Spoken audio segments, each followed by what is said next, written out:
18 साल बाद न्यूजीलैंड पाकिस्तान आ ही गया, यानी कि 18 साल बाद पाकिस्तान और न्यूजीलैंड के दरमियान आज पहला एक रोज़ा मैच रावलपिंडी क्रिकेट स्टेडियम में खेला जा रहा है। इससे पहले 2003 में न्यूजीलैंड ने पाकिस्तान का दौरा किया था, जबकि उससे एक साल पहले अगर आप देखें तो 2002 में कराची में होने वाले धमाके के बाद न्यूजीलैंड की टीम अपना दौरा अधूरा छोड़कर वापस चली गई थी।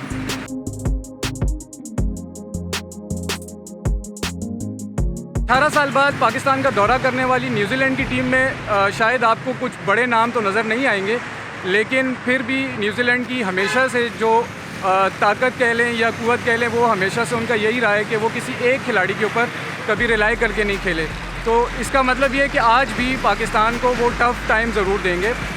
जबकि अगर दूसरी जानिब आप पाकिस्तान को देखें तो उसमें भी आपको शायद एक दो बड़े नाम नज़र नहीं आएंगे, जिनमें एक मिसबा है और एक वकार यूनुस है, जिन्होंने सीरीज़ से कुछ वक्त पहले ही इस्तीफ़ा दे दिया।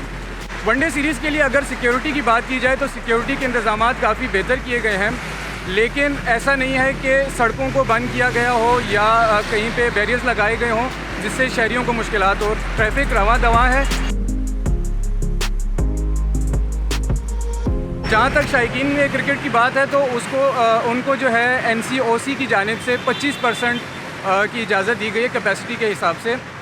तो उनके लिए जो इंतज़ामात किए गए हैं वो रावलपिंडी क्रिकेट स्टेडियम के बिल्कुल सामने इलामा इकबाल पार्क है, जहाँ से उनके लिए जाने का रास्ता बनाया गया है, जो तकरीबन 500 मीटर का फासला बनता है, यानी कोई इतना दूर नहीं होगा उनके लिए। न्यूजीलैंड की टीम रावलपिंडी क्रिकेट स्टेडियम में एक रोज़ा मैचेस खेलने के बाद लाहौर जाएगी, जहाँ पर वो T20 मैचेस भी खेलेगी। इस बारे में ताज़ा अहवाल जानने के लिए हमारी वेबसाइट विज़िट कीजिए।